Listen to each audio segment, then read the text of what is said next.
Helen, I'm going to start by just showing you this interview from Bergen-Belsen in April 1945. We'll just watch it together.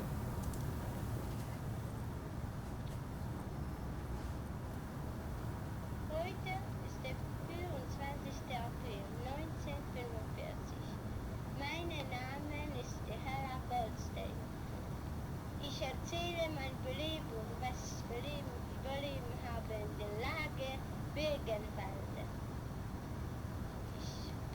Ich bin angekommen hier und in schreckliche Bedingungen. Wir waren 1500 in einem Zimmer. Sehr schmutzig und sehr gedrängt haben wir sich. Und ohne Essen, ohne Wasser und überhaupt, das war kein Leben für uns. Wir haben gedacht, dass wir schon das Überleben nicht mehr. Und 5 Minuten bevor unsere Kameraden, die Engländer, hineingekommen in unser Lager sind, haben die deutschen Verbrecher uns gewollt rübernehmen zu die Typhuskranke und die haben uns ausgezogen, ganz nackt und alles weggenommen und dort wollten sie uns überlassen.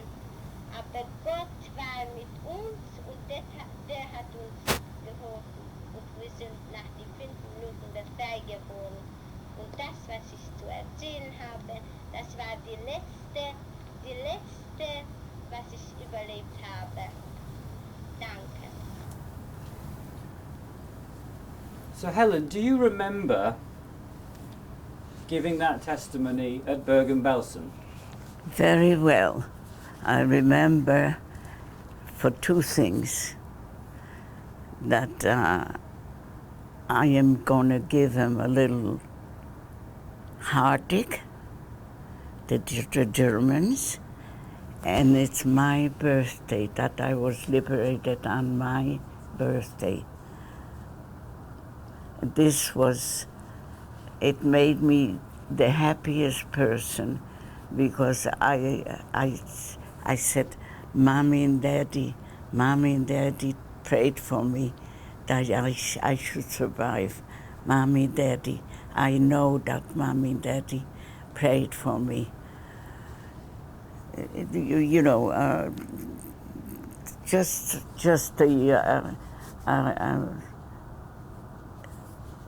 Just a feeling of somebody was there.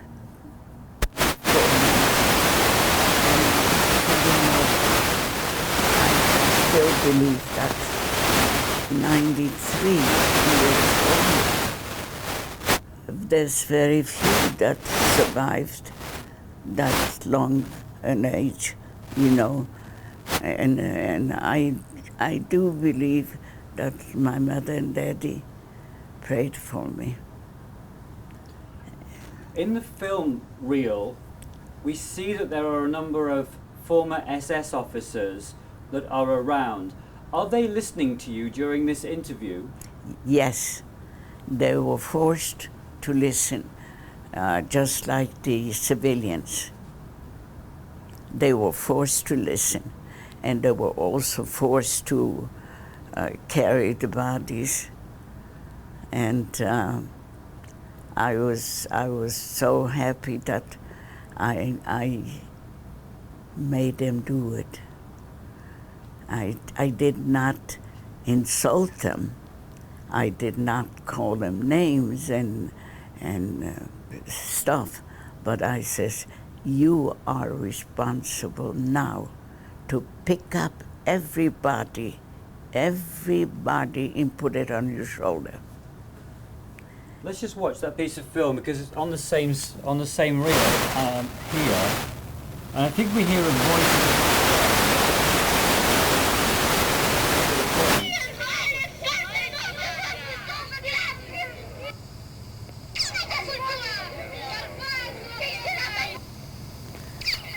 So where are you in this picture, Helen? That's you in the middle there. Yeah. And as we watch this, we see you shouting, right? Yes. Yes. because the British did not want to release this picture. So we wrote letters and letters and letters. You know, finally they released it.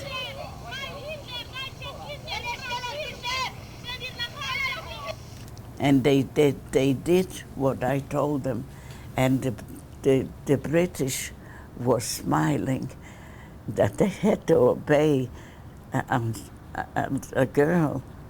And what were you saying to them when you were screaming at them? I says, you are not allowed to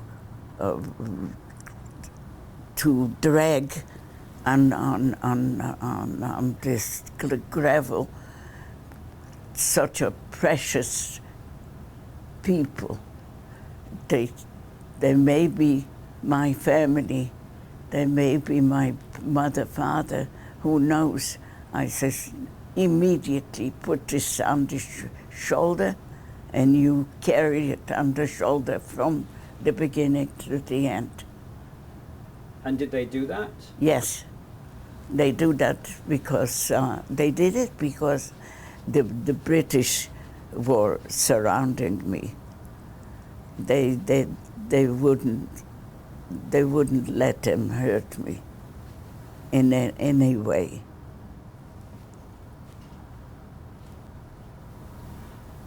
So Helen, tell me, when you went to the microphone to speak, how did you feel when you stood there?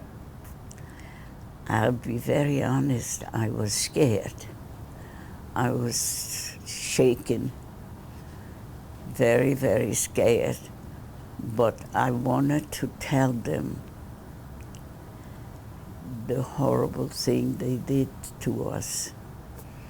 And the only way I can tell them is by speaking out. If you hide it, you won't accomplish anything.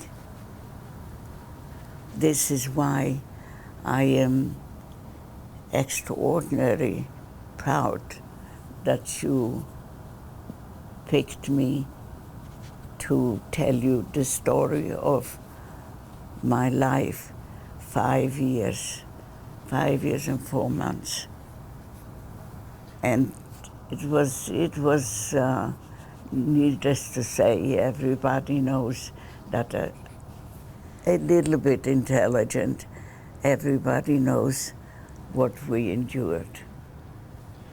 When you went to speak to the camera and the microphone, who did you think you were speaking to?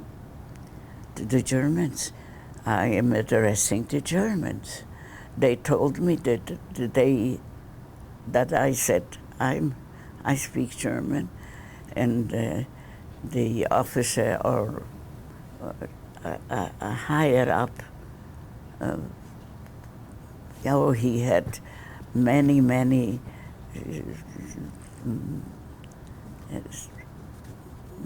what do you call Lapels. on his shoulder, and so I knew that I am safe, that I can express myself the way I wanted, and he held me constantly on the arm, you know. And he says, he didn't speak German, so he didn't know that I didn't speak, didn't insult them. I didn't call them names like they did us, you know. So, you gave them hell, did you? I says, yes, sir. And why didn't you give them hell? Because two wrongs don't make one right. And the truth was that Germany was the nicest country before the war, and they destroyed it. They destroyed it, not us. We lost a lot of people, but they destroyed the country. You know, it's not something that we did. We didn't do that. We wanted to live and work for them. We were willing to work for them in any way they wanted, but they preferred to kill us. And that was a very, can I have a tissue, sweetheart?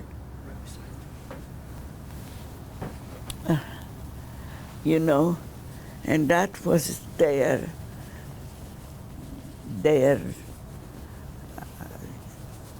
must. We must,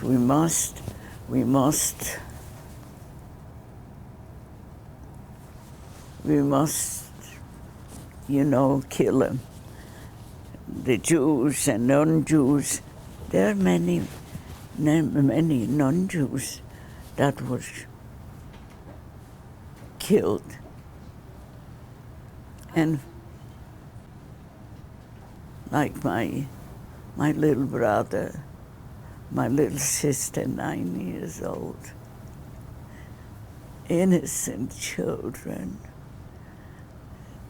that didn't know what hurt means.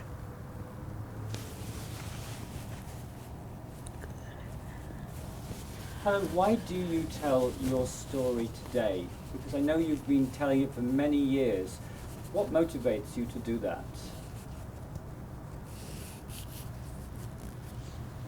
The children's. Can you repeat this?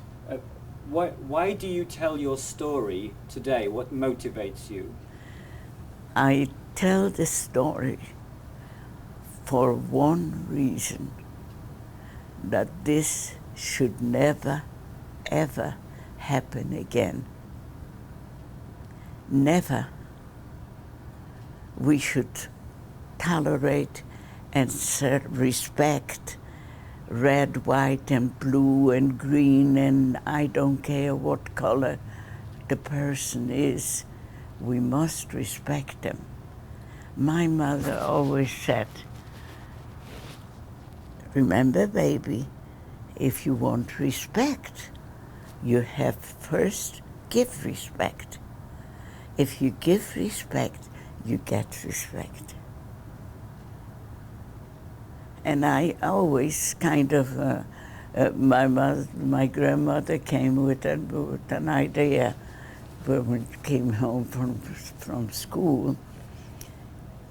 How was your grades today? How did you do it? And I said, I tried my very best, and that's good enough. But remember, anybody can take away everything, but they can't take away this. You should teach the children in every way that they should respect everybody. I respect everyone that I meet, the men that park the cars in my building, where I used to work. And it's a pleasure to respect somebody. It's a pleasure because you get back a respect. And oh, we missed you so much. Where were you? all this time, where were you? I have stopped working at 89. 89. I stopped working because I couldn't handle it, to be honest with you. They constantly called me, stopped me in the building, and where were you? We didn't see you such a long time. Where were you? What happened? And you know, I had to tell them the truth. I can't work anymore. I want to go back to Bergen-Belsen for a moment. We see the Nazis are burying the corpses. Before the British came, what was happening to the corpses at the time? How were they disposed of before the British came? They were just lying, open air, and the German were forced to carry them. I mean, at first they were dragging them on the gravel, you know. And I started telling you, my darling, the story about the little girl. She was probably 17, maybe 18 years old.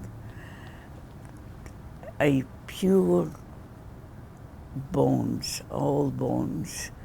And because she put the body at the edge of the grave and not throw him in immediately, he killed the officer, the German officer killed her. And I was next, right after her. And I says, oh, he must be so mad now. Now he's going to get me. Oh, my God.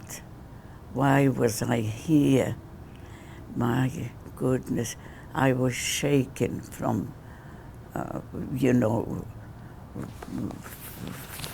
knowing that he is going to do something to me.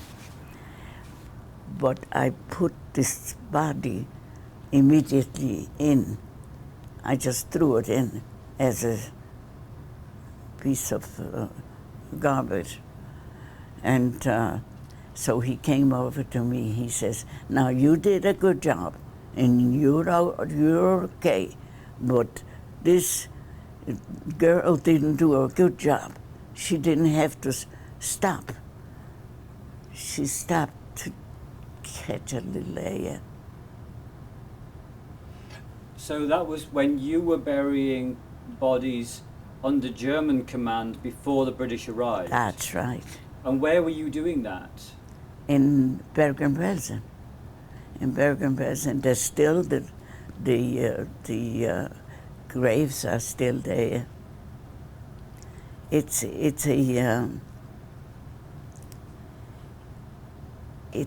a shame and disgrace for human beings to do something like that.